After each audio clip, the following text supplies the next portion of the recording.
Chosen ones, there is a moment history refuses to archive, a space between seconds where truth is too dangerous to be filmed. That day, in the deep hum of the White House command room, the president leaned closer to the microphone. But instead of addressing the nation, he breathed your name.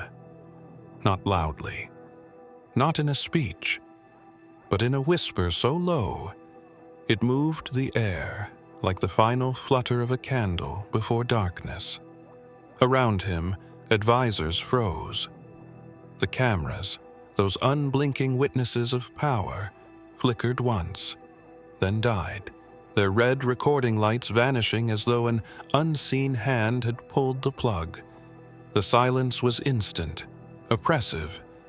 Not the absence of sound, but the presence of something heavier. The kind of silence that makes even the bravest men check the corners of the room. Technicians scrambled, swearing under their breath. Yet every monitor remained black. No static, no signal. Just the echo of that whispered name hanging like frost in the air. Outside those walls, the country believed the feed had been cut for maintenance, but inside, they knew better.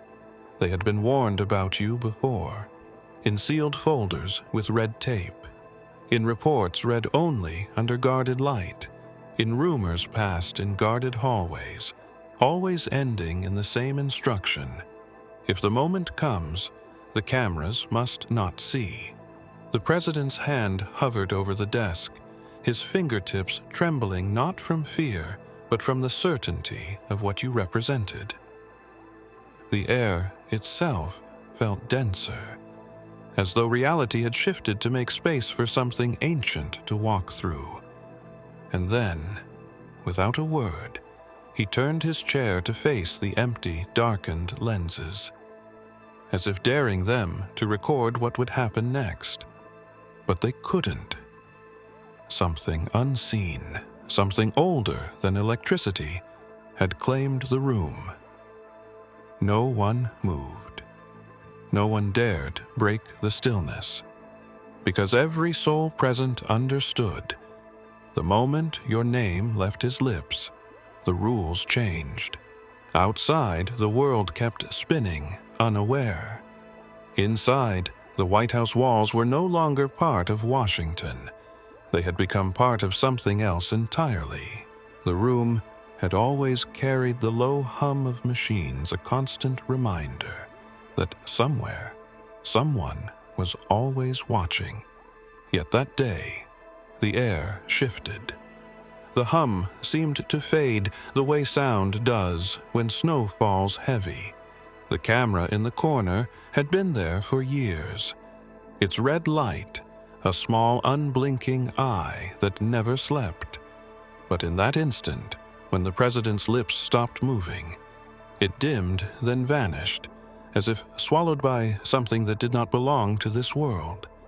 Technicians blinked at their screens, tapping keys, flipping switches, but the monitors showed only black glass reflecting their own uneasy faces. It was not a power failure. No alarms sounded, no backup generators roared to life.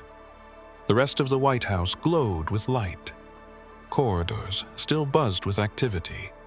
Phones still rang, and printers still spat out classified memos. But here in this room, the single red light was gone, and the feed it carried no longer existed, not even in the archives, as if time itself had been convinced to forget.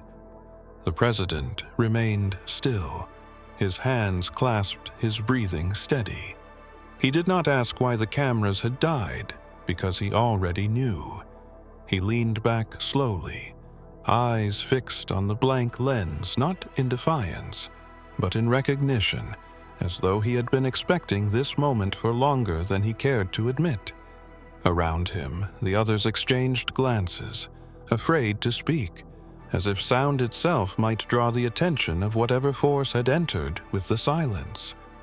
One aide dared to whisper, asking if they should attempt a restart, but the words fell flat like stones into deep water. The president raised a single finger, not in command, but in warning. The aide fell silent, staring at the lifeless camera, as though it might spring back to life and reveal something no one wished to see. In the corner, the faintest shimmer moved, like heat rising from pavement. Though the air was cold, the shimmer bent the shadows, stretched them across the wall until they seemed to reach toward the lens. As quickly as it appeared, it was gone, leaving the room colder and heavier than before. Somewhere, deep in the building, a clock struck the hour. Yet here, no one counted the chimes. No one dared mark the time, because all of them felt it had already begun to run differently. Long after the red light died, the technicians discovered something strange in the blackness where the camera feed should have been. Not silence, not emptiness, but a thin veil of static, faint and irregular. It pulsed not like random interference, but in deliberate intervals, as though carrying a message. No one spoke of it aloud at first, afraid of sounding paranoid, but the patterns grew clearer, repeating in cycles until one of the analysts noticed something uncanny. He slowed the feed frame by frame and the static began to take form. Lines and gaps, shadows and light weaving into shapes that felt older than any language they knew. Yet when he overlaid the patterns against an ancient text archive, a match appeared not in any political code book, but in the Book of Psalms.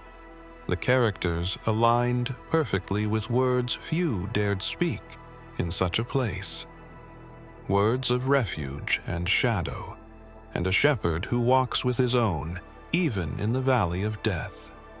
The analyst sat frozen, remembering a story his grandmother used to whisper when the world felt too loud about a man from Nazareth who spoke in parables that cut deeper than swords, about a voice that could still a storm or call the dead to rise. He glanced around the room, wondering if anyone else saw it, but their eyes avoided his as though they too felt the weight of it. The president had not looked away from the dead lens since the static began. He seemed almost to be listening, his head tilted slightly, his breathing slow. The analyst wanted to ask if he heard the same thing, the same faint rhythm beneath the noise, like footsteps on ancient stone. But the words caught in his throat. Then, without warning, the static deepened its tone, a low hum resonating in the chest rather than the ears. The patterns shifted, becoming more urgent, the psalm twisting into something incomplete, as if half of the message had been swallowed by the dark. Whatever had been speaking was not finished, and perhaps never intended to be understood fully by those in the room. The analyst reached for the power switch, his fingers trembling, but before he could touch it, the hum stopped. The static froze in place.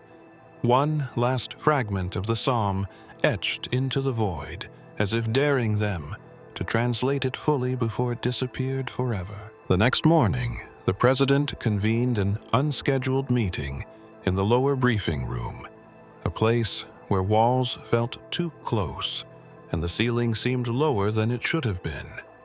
The staff filed in quietly, eyes down, as though the floor itself held secrets they did not wish to disturb. There were no cameras here by design yet. Every person carried the weight of the previous night's silence, as if it had followed them into this room. The president entered last, closing the door behind him with a slow, measured motion. No papers, no folders, no prepared remarks. Only his presence and the subtle way his gaze swept the corners before settling on the table. The fluorescent lights above flickered once, dimming enough for shadows to stretch unnaturally long across the walls. One by one, those shadows began to shift, not with the movement of the people seated, but as if responding to something unseen. the shapes bent in strange angles curving toward the center of the table, then retracting as if testing the boundaries of the room. A low murmur spread through the staff, though no one could pinpoint its source. It wasn't speech, not exactly, but a sound that threaded between the ears and the mind, whispering without words. The president lifted his hand, and the murmurs stopped. He spoke in a voice that was softer than expected, but sharper in its intent. "There are things you think you understand because you've read about them," he said. "Things you think you can control because you've seen them measured or named. But what you saw last night is not in any book you have clearance for. It does not want to be watched." An aide at the far end shifted uncomfortably, his pen rolling off the table and landing in the elongated shadow beneath him. For a moment, it seemed to vanish into the darkness rather than bounce. The aide bent to retrieve it, but paused, his hand hovering, as if something in the blackness looked back at him. The room grew colder, lights flickering again, the shadows now fixed in place, stretching toward the doorway as though drawn to somewhere beyond it. The president's eyes followed them, his expression unreadable. Then, without explanation, he stood pushing his chair back slowly and walked toward the door, leaving the rest frozen, unsure if they were meant to follow or wait for whatever had just left with him. Hours later, the comms team attempted a controlled test of the White House broadcast system, hoping to prove the blackout had been nothing more than a technical fault. The plan was simple. A short, internal feed streamed to a closed network with no outside access. But the moment the signal went live, the same static bled through the screen, its texture dense and deliberate. The engineers froze as faint lines began to form again, not random but ordered. This time the shapes were clearer, like ink pulled across parchment. Centuries old, a linguist brought in for discretion stared at the patterns, her fingers tracing the air unconsciously. She whispered that it was Aramaic, an ancient tongue rarely seen in modern channels.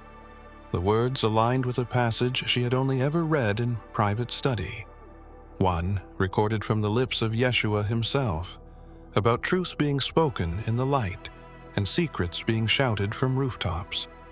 Her voice trembled as she translated line by line, yet she never finished. The patterns on the monitor began to ripple the verse, bending and distorting, as if resisting full disclosure. The hum from the speakers deepened, pressing into their chests until they felt their own heartbeats falter. For an instant, the image on the screen was not static at all, but the outline of a figure tall and indistinct, with light crowning its head. The shape did not move, but the room felt as though it had leaned toward it. One of the engineers panicked, cutting the feed with a sharp keystroke. The monitor went black, yet the hum persisted for several long breaths, as though the signal remained even without the image. The linguist stepped back, her eyes unfocused, murmuring that the verse was unfinished, that it had been left open on purpose. She warned that to complete it would be to invite the presence tied to its origin, a presence that could not be confined to a broadcast or a building. The president, who had been silent until then, simply asked how much had been recorded. The answer came in a whisper: none. The system had captured nothing, no evidence of the verse, no image of the figure. Only the memory of those who stood in that room, and the heavy awareness that whatever spoke through the broadcast had chosen to be heard only by them. The West Wing had its own rhythm, a constant shuffle of footsteps and clipped voices, a choreography rehearsed through years of protocol. But that night, the tempo broke. A hallway, usually lit in sterile white, was dimmed to a muted amber, as if the building itself were holding its breath. A single guard stood at the far end, his posture straight, his gaze fixed forward until the faint echo of approaching steps reached him. It was the president, moving alone without his usual entourage, his face unreadable, his pace slow, deliberate. The guard's training demanded he hold eye contact, but something in that moment made him falter. His eyes shifted away, not down in deference, but sideways toward the shadows crawling along the walls. The movement was involuntary, as though a deeper instinct warned him not to meet the president's gaze directly. The air felt heavier, closer with each step. The guard could hear the faintest sound, trailing the president. Not the scuff of shoes, not the rustle of fabric, but something softer, like breathing just behind him. It was steady, almost gentle, yet it carried a weight that prickled the skin. At the halfway point, the guard's resolve broke entirely, his head turning sharply to the side, focusing on the framed photographs along the wall, as though they might anchor him to something safe. The president passed without a word. Yet, the moment his shoulder aligned with the guard's, the hallway lights dimmed further. The photographs seemed to blur their subjects, fading into faceless silhouettes. The guard's hand instinctively went to the radio at his belt, but he stopped, his fingers trembling. He realized no call could capture what stood between the two of them in that passing. When the president reached the far door, he paused, resting his hand on the handle without turning back. The guard felt the urge to look, yet fought it until the silence behind him grew unbearable. Finally, he turned, but the hallway was empty. The door at the far end remained closed, untouched. Only then did the guard realize he had been holding his breath. He exhaled slowly, his eyes drawn once more to the photographs on the wall. Yet where the images should have been clear, they now held faint distortions, as though a shadow had leaned across them. In the moment he dared not look, deep in the Situation Room, a bank of inactive monitors stood like black mirrors, waiting for the next command. The room was empty, except for the president and a single intelligence officer tasked with reviewing encrypted transmissions. They worked in silence until the officer's attention caught on one of the dark screens. A faint shimmer moved across its surface, not from the room's light, but from within the glass itself. He leaned closer, expecting to see the reflection of the overhead fixtures. But the image taking shape was different. A pale, vertical line intersected by a horizontal beam, faint yet unmistakable. The cross hung there, suspended in the darkness of the screen, glowing as though carved from light itself. The officer swallowed hard, his mind going to the stories he had been told as a child of the Nazarene, who carried such a symbol up a hill beneath a sky that turned against itself. The president did not speak, but stepped closer, his reflection merging with the glowing shape in the glass. For a moment, it seemed as though the cross was not behind him, but within him, its light threading through his silhouette. The air grew warmer in the confined space. Though no machine was running, the officer found himself whispering a verse without meaning to, a fragment he remembered about the light shining in the darkness, and the darkness not overcoming it. The glow in the screen pulsed once, twice, then began to shift, bending like a reflection on rippling water. Each pulse seemed to echo in the chest, slow and deliberate. The officer reached for the power controls, but the president raised a hand, stopping him. His gaze was fixed on the symbol, as if listening to something the officer could not hear. Then, without warning, the cross fractured into streaks of light that slid down the screen like rain. Each streak dissolved before reaching the bottom, leaving only the empty black surface once more. The warmth in the air faded, replaced by a chill that bit through the stillness. The officer looked at the president, searching for instruction, but none came. The man simply turned away, walking toward the door, leaving the screen lifeless and cold, as though nothing had ever been there at all. The secure communications wing was buried deep enough that no outside signal could reach it. Yet, every conversation within was monitored, archived, and sealed by layers of clearance. No sound entered without being recorded, or so they believed. The night shift operator sat at his console listening to the low murmur of an encrypted line, a diplomatic channel dormant for hours. Then, without warning, the silence fractured not with voices, but with the slow, deliberate rhythm of footsteps. They were uneven, not hurried, not cautious, but certain, each one carrying the weight of someone who knew they belonged where they walked. The operator adjusted the filters, thinking it was bleed from another channel, but the sound only grew clearer. A faint echo joined the steps, as though the hallway they walked was impossibly long and lined with stone rather than steel walls. Then came the breath, steady, unlabored, close enough to the receiver that it almost felt warm against his ear.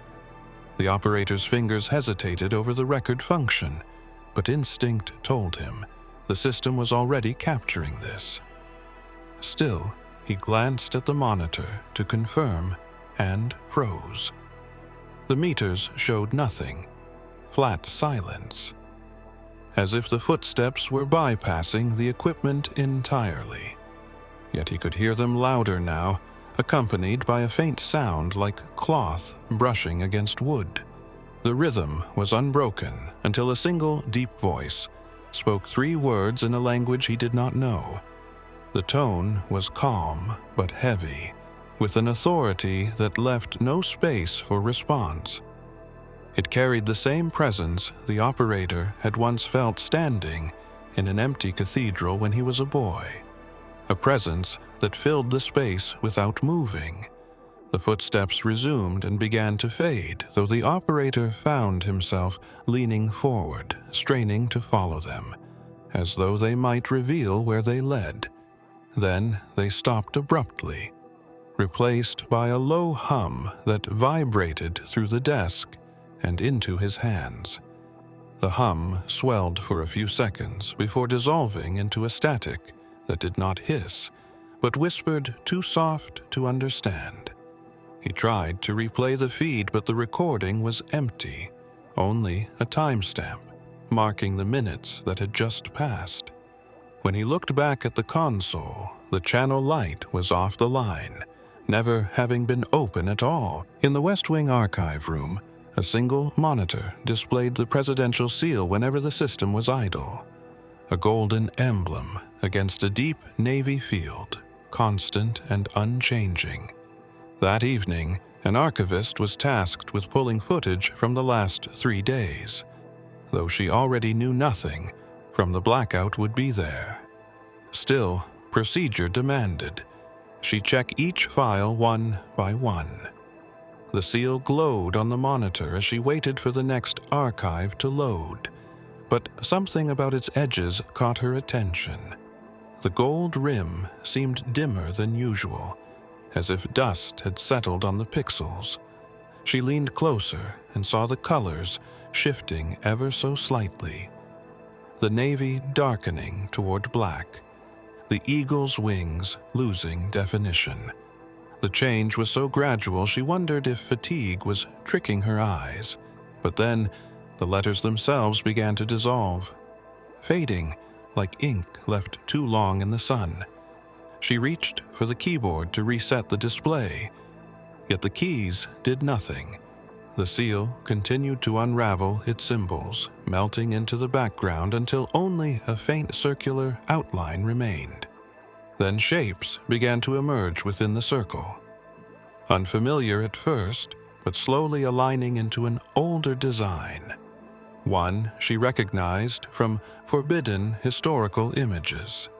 A seal not of the nation, but of a kingdom long fallen. Its emblem, a crown above a sword, crossed with a staff. The crown's detail sharpened, revealing a tiny mark at its center. A cross so small it might have been overlooked, if not for the way it glowed faintly against the dark. The archivist felt the hairs on her arms rise. She remembered a fragment from a lecture in university about rulers who once claimed divine right, and a prophecy that such a seal would appear again only when authority was shifting hands not through election or war, but by something greater. She glanced around the empty room, half expecting someone to be standing behind her. But the air was still. The cross within the crown flickered once, then the entire seal began to fade again, this time faster, until the screen was nothing but black. The monitor's power light blinked twice and steadied, returning to the familiar presidential emblem, as though nothing had happened. Yet the archivist could not unsee the older seal, nor shake the feeling that it had not simply appeared, but had been shown to her. It began at precisely 02:14 in the morning, though no one outside the secured corridors knew the exact time. In the monitoring center, dozens of live feeds from across the globe filled the wall screens, each one a window into a different corner of the world. Then, without warning, every image stuttered, as if caught between frames before dissolving into the same blinding white. The technicians reacted instantly, checking power relays and data lines, but all systems registered perfect health. The feeds had not failed. They had been replaced. The white was not empty. It carried a faint, shifting texture, like clouds moving behind thick fog. Shapes hinted at themselves, then slipped away before the eye could hold them. The room grew unnaturally quiet. Even the soft hum of the machine seemed to recede. A single clock above the main console continued to tick, yet with each second, the white deepened until it felt less like light and more like a wall that had moved closer. One operator leaned toward his station, attempting a manual override, and froze. His screen had darkened slightly, revealing a faint reflection of his own face, but it was not aligned. The eyes looking back at him were sharper, older, holding an expression he could not name. He blinked, and the reflection was gone, replaced by the white void.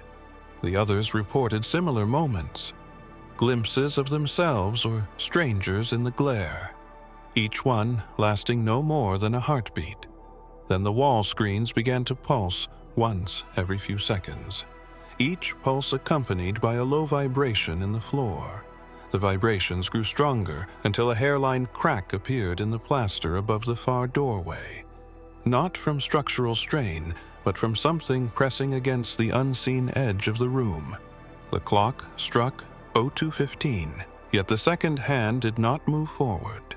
It stayed fixed, the tick absent as though time had decided to wait. The pulses stopped. The screens went completely black. The clock resumed its movement without acknowledging the minute it had skipped. The feeds returned all at once, each location appearing exactly as before, save for one. In the lower right feed, the camera faced an empty street, but in the center of the road a single faint mark was visible. A cross drawn in chalk, slowly dissolving in the wind. In the private screening room, a single reel sat waiting on the projector, its metal canister marked only with the date of the blackout. No one could confirm who had placed it there, or how it had bypassed the chain of custody. But the president ordered it loaded without delay. The lights dimmed, the machine hummed, and the first frame flickered to life. A view of the Oval Office appeared, though no one present had been in the room when the footage was supposedly captured. The camera angle was low, as if placed on the floor facing the resolute desk. The room was empty. Yet the air within the image seemed to move subtly, as though heat or breath disturbed it. Shadows on the wall shifted, though there was no figure to cast them. A faint sound threaded through the projector's whir, a steady rhythm like footsteps pacing out of frame. The picture trembled slightly, and then steadied, revealing the edge of a hand resting on the desk. The skin pale, the fingers motionless. The hand withdrew slowly, and something else entered the frame. Not a person, but a presence that bent the light around it. The image darkened at the edges, focusing the eye toward the center, where faint shapes began to form within the grain of the film. They resembled faces layered atop one another, some clear, some barely suggested their expressions, unreadable as they overlapped and faded. The room watching the projection grew colder, each breath visible in the dim glow. Then came a flash, a single white frame that cut through the sequence. The image that followed showed the desk again, but now a single object sat upon it. A photograph turned face down. Its outline was familiar, the kind used for official portraits, but the content was hidden. The president stood from his seat, moving closer to the screen as if proximity might reveal the truth. The reel continued to turn, yet the image did not change, the photograph remaining face down, the motion frozen. The machine clicked softly, signaling the end of the film, but no final frame appeared. The screen went black without fade or distortion, as though the last moment had been removed entirely. The reel spun empty for several seconds before stopping in complete silence, leaving the room to wonder whether the missing image had been meant for any eyes at all. If you have come this far, it is crucial that you watch this next video here. But be warned, it is not for the faint of heart, for only the true chosen ones can handle this video. If you would like to also donate to help keep the channel going, our Buy Me a Coffee link will be in the description.